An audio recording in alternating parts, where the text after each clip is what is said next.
Welcome to the Grow Your Business and Grow Your Wealth podcast with Gary Heldt. Gary is an expert in helping business owners put together a plan that will provide a better future for their businesses, themselves, and their families. On the podcast, Gary interviews other professionals who share his vision, and together they share secrets and strategies any business owner can use to build a better financial foundation for your business and your life. Welcome back to the podcast. Today, our guest is Jaffe with MOSAIC Wealth Partners. Welcome, Eric. Gary, thank you. It's a pleasure to be here. I appreciate it. So, Eric, tell us a little bit about yourself and kind of how you got to where you are now, being the CEO and founder of MOSAIC. Great.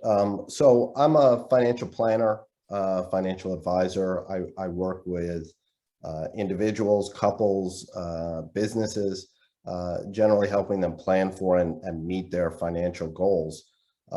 Depending on the client, this can involve developing a comprehensive financial plan, setting up and managing retirement plans or accounts, managing assets. Some instances I help assess and handle insurance-related needs. So it really varies client to client, but it's a kind of broad range of financial services. I didn't start in this field, so how I got here, a little, I guess, somewhat unusual. I started my professional career as an attorney. I practiced law for 5 years at a private firm in Washington, D.C., and then I was an assistant United States attorney in the civil division of the U.S. Attorney's Office, also in D.C. I really enjoyed working with clients and developing strategies to help them reach their goals in the legal context. In particular, I found that I really enjoyed analyzing a case, the facts of the case, determining different possible ways to handle a matter, and then advising clients on the best way to move forward. Unfortunately, I found I wasn't doing enough of that as an attorney. We had pretty large corporate clients at the firm and obviously governmental entities at the U.S. Attorney's Office. So I wasn't quite getting as much personal contact with individuals as I really wanted. So I decided to explore other positions, either within the law or outside of the law, where I could work more on strategizing and advising with the individual clients. And I had always had a personal interest in finance, planning, investing.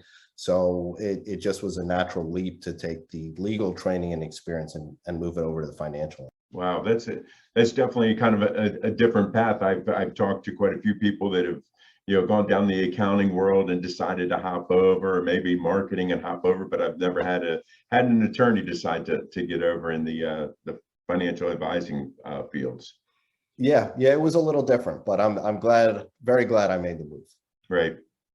So kind of, you kind of touched on that, being the attorney and what you were doing, you weren't really having as much contact with individuals as you do now.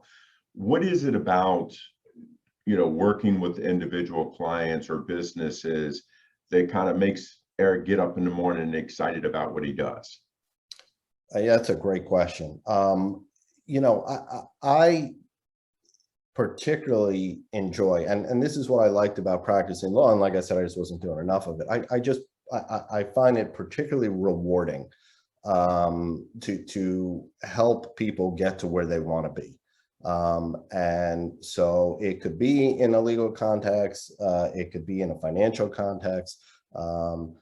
There was a brief moment in college when I was pre-med. The theme, though, was always I really wanted to work with people to help them get where they want to be. And so what I really find most enjoyable is being able to do that and do that as much as I possibly can. But that's really what motivates me when getting up in the morning, when meeting a new client or new potential client, is really just the thought of being able to help them get from point A to point B. So, and obviously, you've had different fields that you've worked in. What is it that now that you wish you knew when you originally kind of started out? So another really good question. Honestly, when I think about things, I think I have a much better appreciation now for the fact that even though many different situations arise with unique characteristics, there are certain big picture trends that remain consistent, especially from a financial perspective.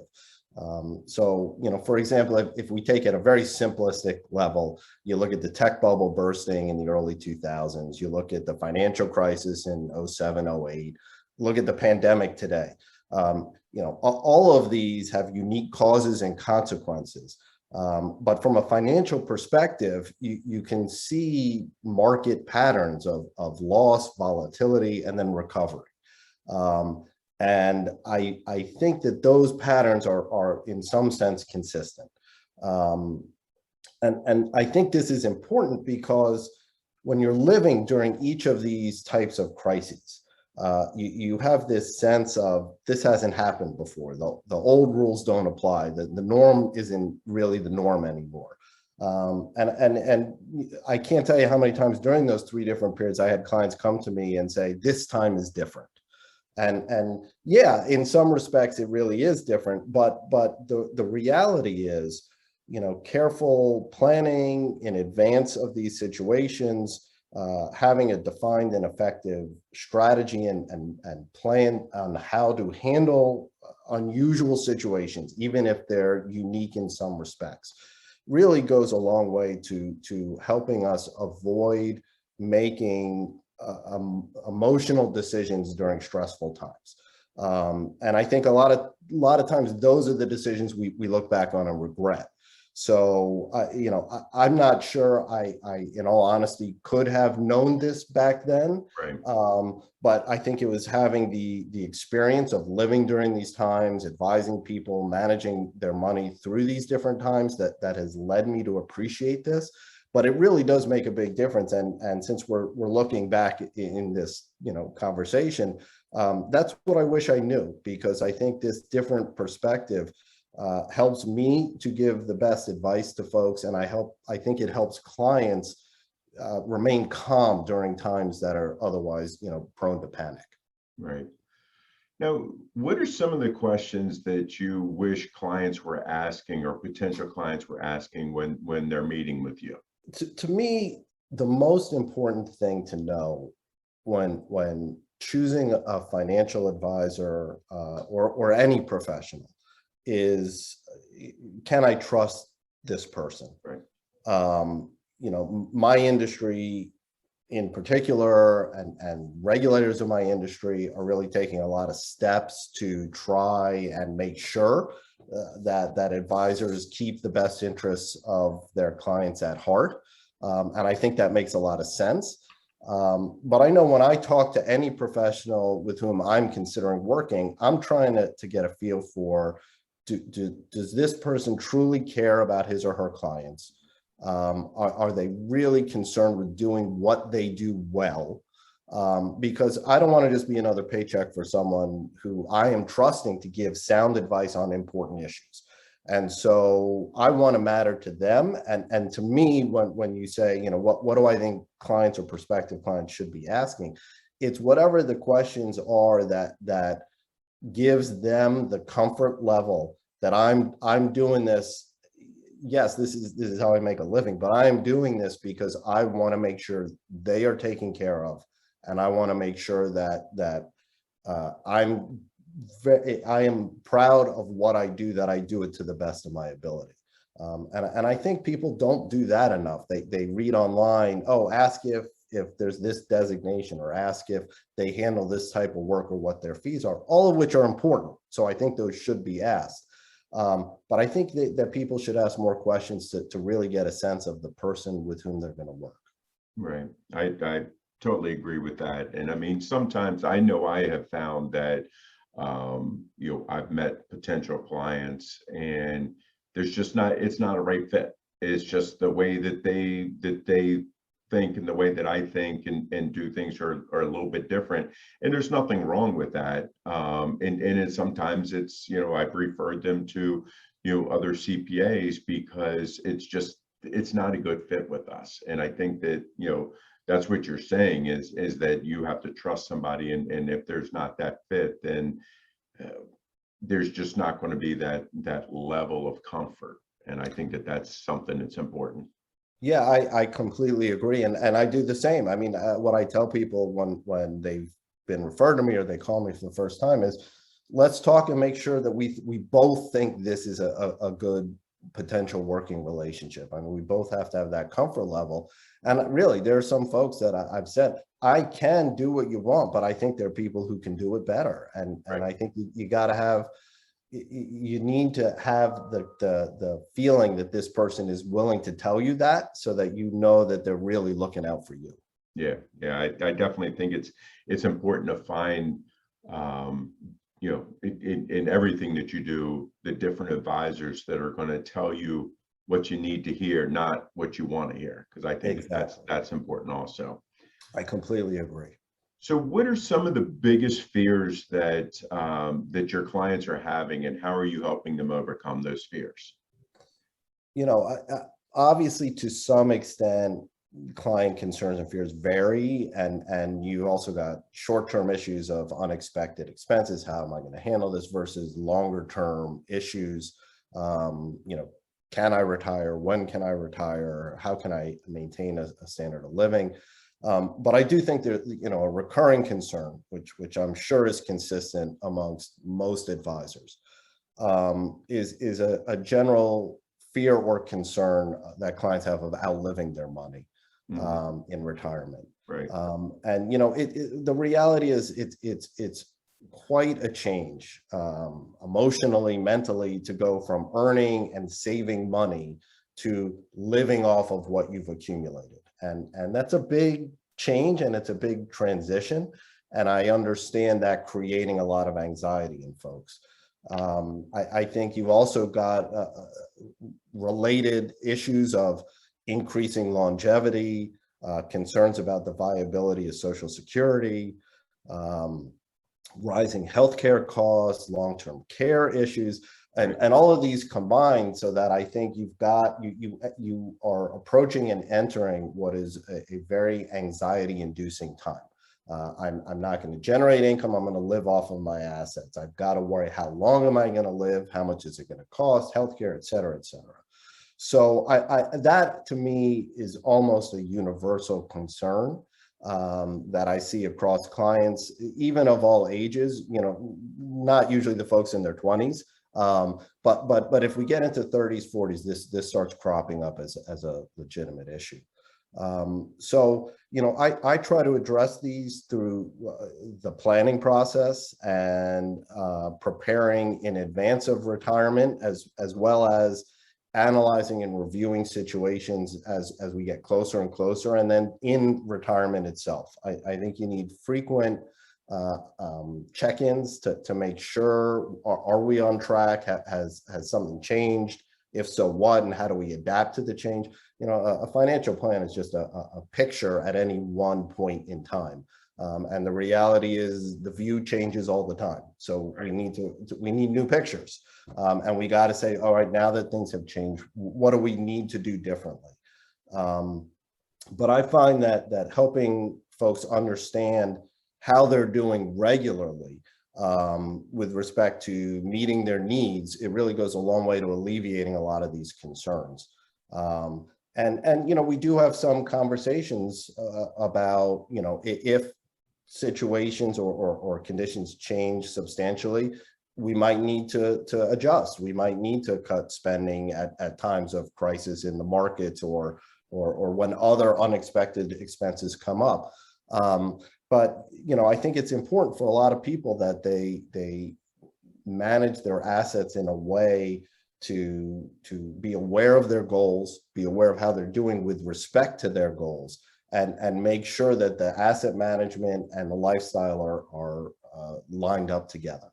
Right. So I just find that frequent analysis and check-ins on this is really how we help calm a lot of these fears. So how often do you check in with your clients? And I know that that's going to vary, but so for our listeners to know, at a minimum, how often should you be meeting or talking with your financial advisor? So that's a great question, and it's really funny because I love what I do and I love talking about all of these issues. So I tell anyone, a prospective client comes to me, and I tell them we can talk as often as you want. I mean, this to me is fun. So you want to check in every month? We'll check in every month. Now some of those months it could just be, hey, status quo, nothing really significant has changed. But if that provides a peace of mind, that's important. Because what I tell folks all the time is no matter when we've scheduled the next appointment, no matter how frequently we've agreed to talk, I don't ever want someone being anxious or worried. Call me, okay? Because those times of heightened anxiety, number one, aren't good for anyone, and number two, that's when bad decisions get made. So call me and let's talk through something. But this all being said, what I tell people is I want to talk to you at least once a year. Okay. But I would generally, for most folks, prefer it be 2 to 4 times a year. Now I have clients that I literally have to drag kicking and screaming to a meeting or a Zoom to check in because they say, hey, Eric, I trust you, and things are as close to on autopilot as I'd like them to be. But to me, life moves, and you need to at least check in and make sure that nothing significant has changed, requiring an update to a plan. Right. But I think for a lot of folks, 1 to 2 times a year is probably good enough. So what are the, besides not meeting with you to go over things, what are some of the mistakes that you're seeing clients make? I would say the biggest mistake that I see a number of folks make is not adjusting their investment strategy when they get to a point where their assets are in line with having them meet their goals. And this really, it can go both ways. So some people are so used to the growth mentality, right? We spend the vast majority of our adult life building the wealth, that it's very, very hard for some people to say, I've accumulated what I need to be on track, or very, very likely on track to live the life I want to lead. And therefore I need to pare back a little in how aggressive I'm investing. It's a change that doesn't occur naturally. Right. And I think for some folks, they also don't know when, right? When is enough? When have I accumulated enough that I can say, I don't need to swing for the fences in my investments anymore? Same issue, but handled differently, is some folks just get too conservative. So they start approaching retirement, they get into retirement, and there's this mentality that I can't afford any volatility anymore. Right. But the truth is, for most of us, we are hoping to live in an extended period of retirement that could be 20 or 30 years long. Right. We have to worry about inflation eroding our buying power. We have to worry about healthcare costs and other unexpected expenses. And so we really need to make sure that we are investing for this kind of sweet spot in the middle, not too aggressive, not too conservative. And I find that these actually require a little more foresight and planning, and therefore oftentimes, because of the complexity of what we're talking about, people err on the side of maintaining an aggressiveness they don't have to, or shifting to a conservativeness that's too much. Right.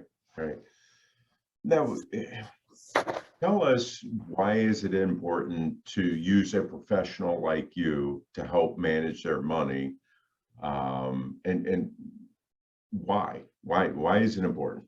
Right. So my opinion is everyone needs a financial plan. Okay. That does not mean everyone needs a 100-page book documenting their financial life and times. Right. But I think everyone has to have at least some sense of where they are and where they want to be. And so I view my role as helping clients understand their current financial situation, helping them to articulate and crystallize their financial goals, and then getting a sense for what steps, if any, they need to take to make these goals a reality. I often tell clients, I want to give them the knowledge about the pros and cons of different approaches so they can make informed decisions when prioritizing how they want to live, okay? How they want to work, how they want to save, the decisions along the way that they need to make, but that they need to be informed and educated about.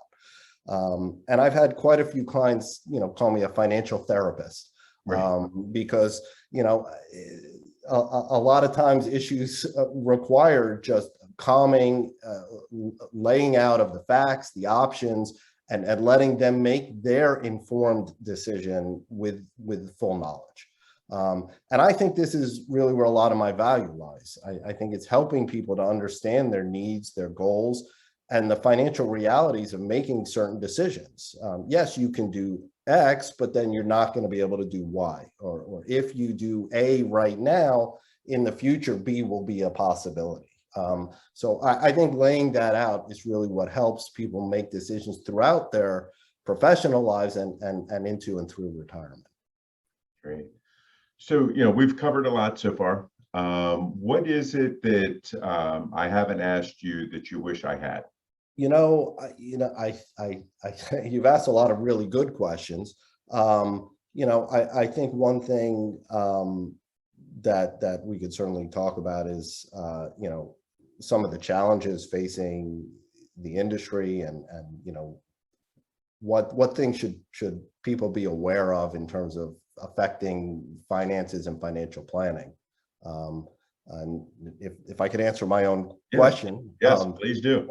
I would just say that when I work with folks, I try to understand their specific situation and cater to their individual needs and goals. One of the concerns I have in general about the industry and just about the environment is I'm not a big fan of a one-size-fits-all approach. And I think that and I should say, I'm not a big fan of that, whether it's in investment advice or strategy or financial planning and guidance. And I think with advances in technology, that have happened, it's so easy to voice an opinion on the internet and sounds authoritative. That I feel that more people are spouting, financial advice that purportedly applies to just about anyone. And my concern is that there are a lot of folks out there who are getting kind of this generic advice that maybe really isn't best for their specific situation. I think that we just need to all keep in mind that the one size generally does not fit all. And I think it's important to get the guidance you need for you specifically in making some of these important decisions. Yeah, I have to agree with you with that. I mean, I have so many people that they come into us and tell us, oh, well, my next door neighbor's accountant is writing this off and writing that off. And lots of times you don't really truly understand what is going on behind their closed doors type thing. So they may be saying that, but they may not really be doing it. Or, in your case with the finances, it's like, I may need more, long-term care in my retirement than you may need. So we have to plan differently. And I think that is very important that everybody has to understand that everybody's tax plan and estate plan and financial plan is going to be different. No two people are going to have the same exact plan. Yeah, that's exactly right. And I think that it's important, picking up tips, be it on the internet or from your neighbor or your uncle who is an accountant or advisor or investment manager. These are all great and can all be brought to the person advising you specifically. I welcome it. I say, hey, if you've got, a tip or you think, hey, why aren't we doing this, or should we look at doing that, or why are we doing what we're doing? Let's talk about it, because I think the more education we have, the better. But I think you should have the person handling your situation involved in these, instead of just taking some generic advice that really may not apply to your. Agree 100%. Eric, if people like what they've heard today and they want to be able to reach out to you, how can they get in touch with you?